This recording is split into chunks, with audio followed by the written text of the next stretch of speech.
I'm going through a divorce. My son's new wife, who just got married a few days ago, unexpectedly said these words to me. I was so surprised that I couldn't even respond. Just a few days ago, my son had an emotional wedding. They should be on their honeymoon right now. Instead, she's here alone, dropping this bombshell. I couldn't fathom what went wrong during their trip. Tears streamed down her face, and all I could do was watch as she fell apart in front of me. My name's Elizabeth, in my 50s, a homemaker who raised two sons. When they were young, I found out about my husband's affair, and we got divorced. Since then, I've been working tirelessly to raise my boys by myself. They're very different.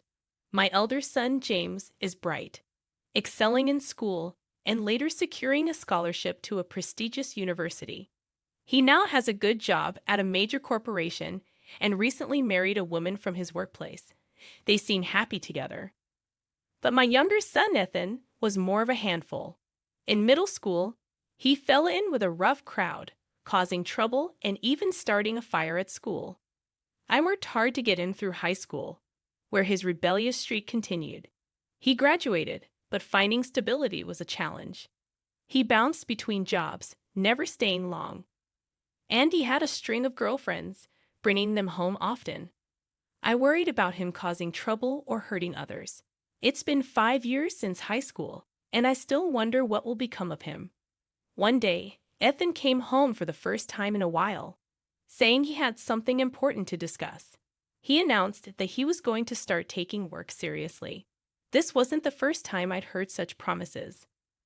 I've landed a job at a company, and they're offering me a full-time position, he said, seemingly aware that I might doubt him. Ethan went on to talk about the company he'd been accepted into, trying to convince me that he was serious this time.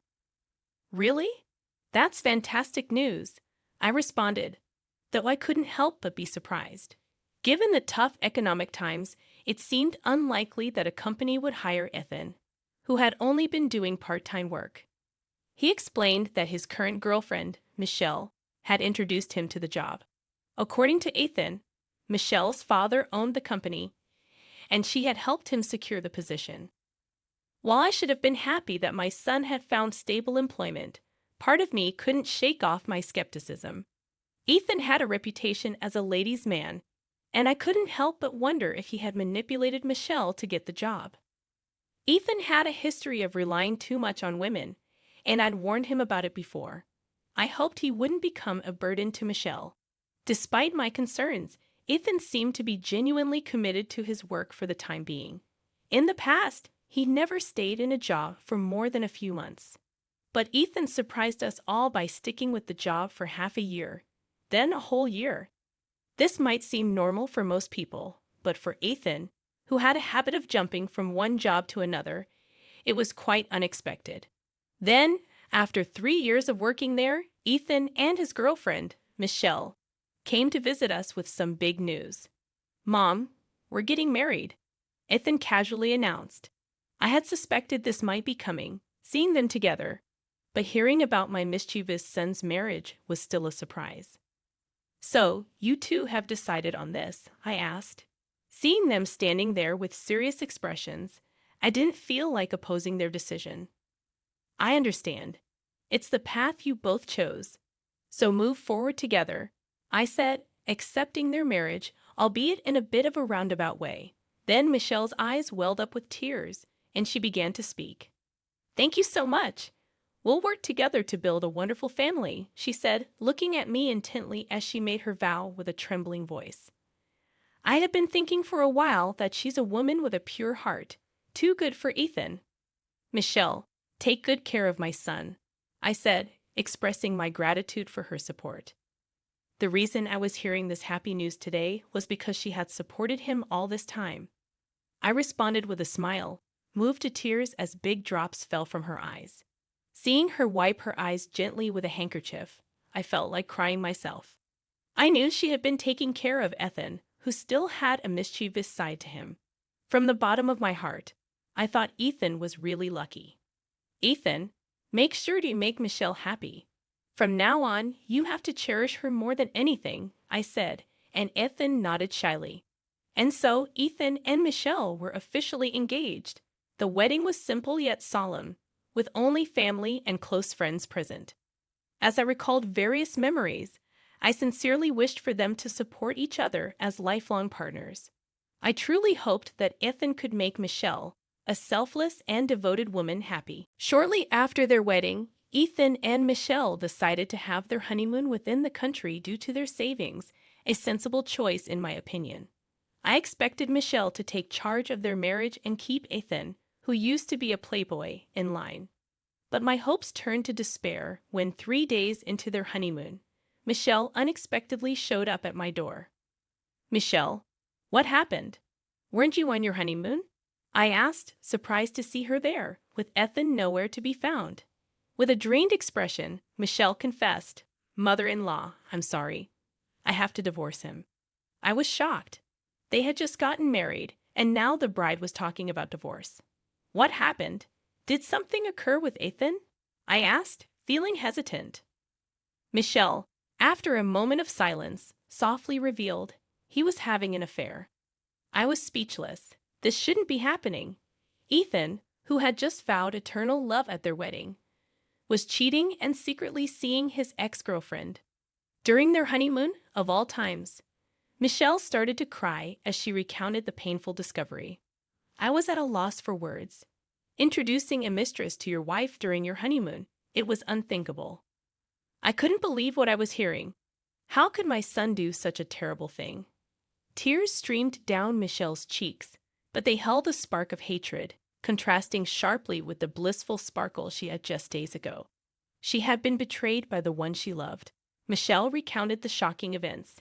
Ethan's ex-girlfriend was staying at the same place they had chosen for their honeymoon. Ethan had called her there, inviting her to the hotel where they were staying. It was unthinkable. What was Ethan thinking? "It must have been hard for you, Michelle. I'm truly sorry for what my son has done."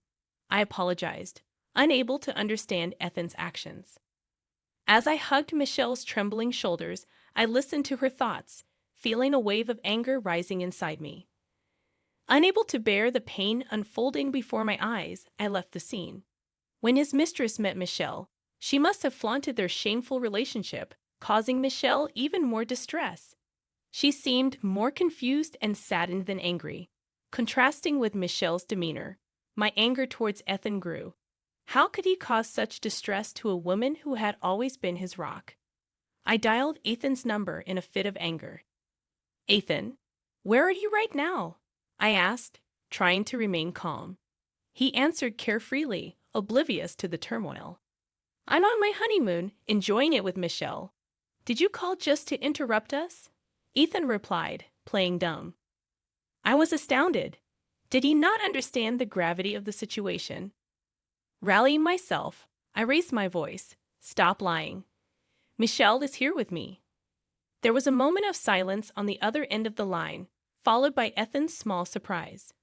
"Come back home right now," I instructed him firmly, demanding his immediate return. I suspected Ethan was trying to figure out how to handle the situation, even daring to lie at this point.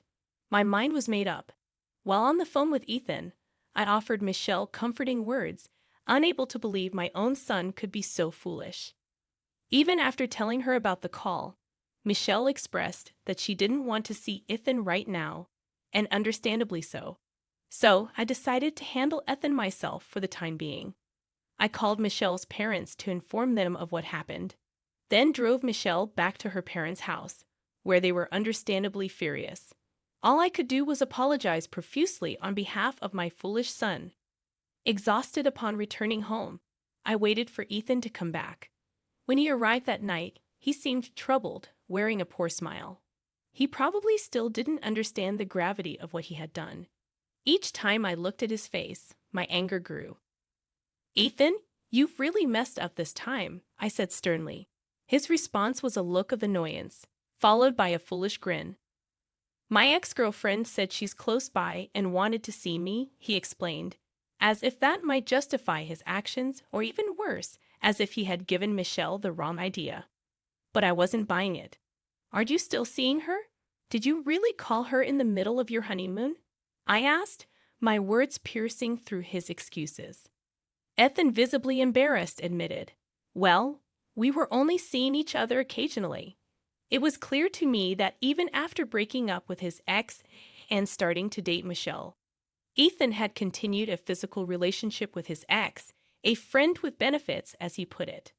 When I confronted him about it, Ethan shrugged it off, as if it were no big deal. Furthermore, when Ethan told his ex-girlfriend about marrying Michelle, she suggested the location of their honeymoon where she lived.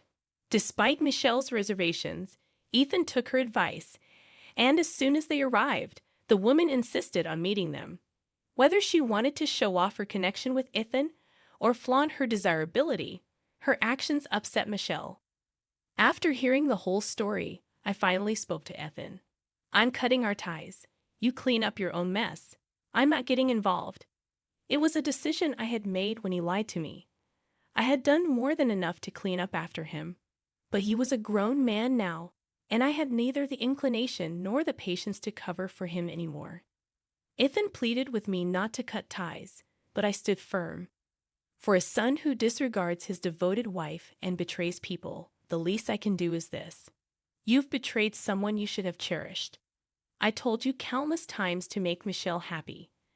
I believed you had finally outgrown your bad habits, but I was mistaken. This is the only option left for me. He suddenly started crying and clinging to me, but I remained resolute. Things with Michelle probably won't just end with a divorce. You might lose your job too. Live alone for the rest of your life so no one else gets hurt. That's the only way you can atone.